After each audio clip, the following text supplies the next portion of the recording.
You feel it, you feel it.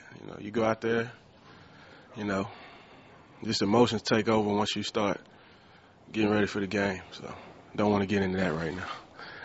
Don't want to get into that mode right now.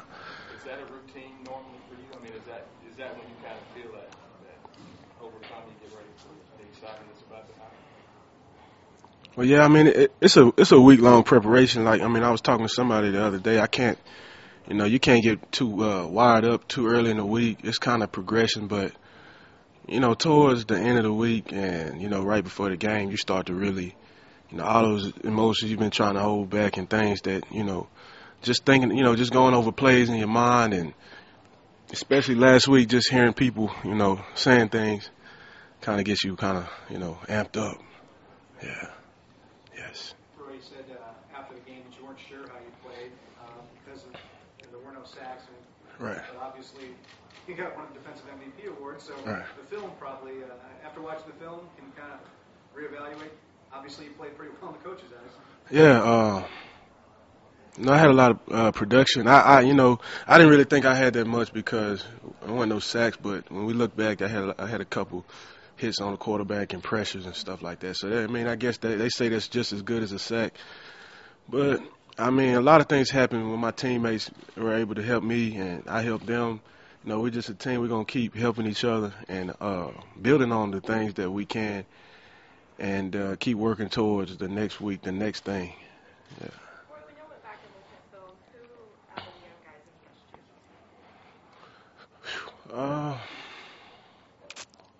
I was just impressed by the whole team.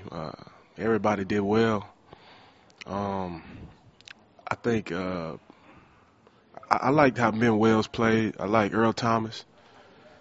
Those were some of the guys that stood out to me. Earl Thomas played very well. Special teams and everything. I really liked the way he played. Is there an excitement to get farther into the season after they calm down and see what they really can do without the nerves, maybe? Oh yeah, definitely. Week by week they get more experience. They get more confidence. So I'm looking forward to. I've seen them in practice. I've seen what they can do. I've seen all the plays they can make, and athleticism, all of that. I've seen all that. I'm just looking forward to seeing that come out in the game. That's going to be the most impressive thing to me. Just the full potential of this team really just coming out. That's going to be something that I'm really looking forward to that. What do you say to the young guys when they see how you guys play this week, dominate, and look at how UTEP played? How do you keep them grounded and on track going into this week? The thing is, it's never about anybody else but ourselves. We worry about ourselves. Coach Muschamp worries about ourselves a lot. He worries about the little things we do.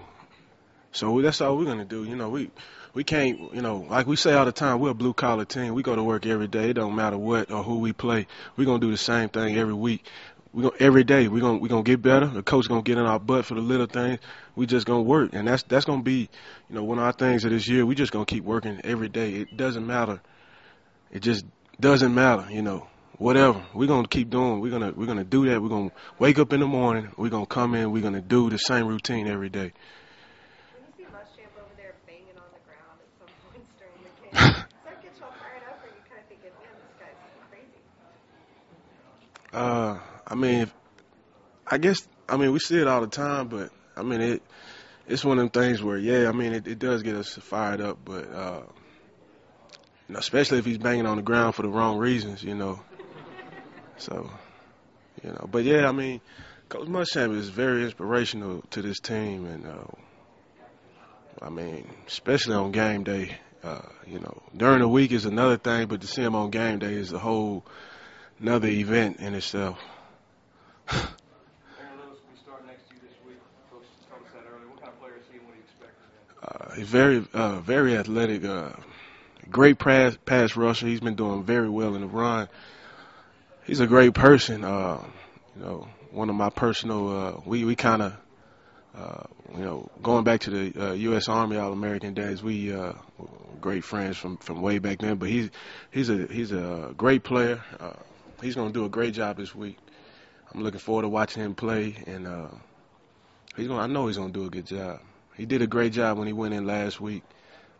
He let a couple sacks slip away, but Nah, he had a couple sacks. He shoot. We were joking about it the other day. He could have had him a couple, but anyway, he'll get him pretty soon. So.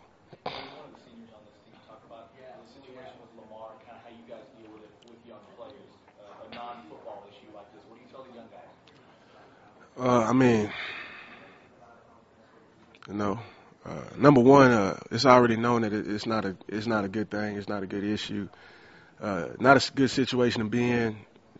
That's not what we want to be a part of. We don't want to, be in trouble. We don't want, we don't want all those things. So I think it's known to the team, not to stay away from that, but at the same time, just like in any, family situation, you gotta take that guy in, and you gotta just, just like in your family, you gotta, people gonna mess up, but you gotta give them, you still gotta love them. So, we felt real bad for Lamar.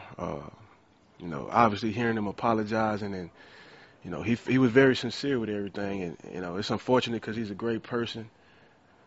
It's unfortunate for him to be in that situation, but we know Lamar, and hopefully it's a eye-opening.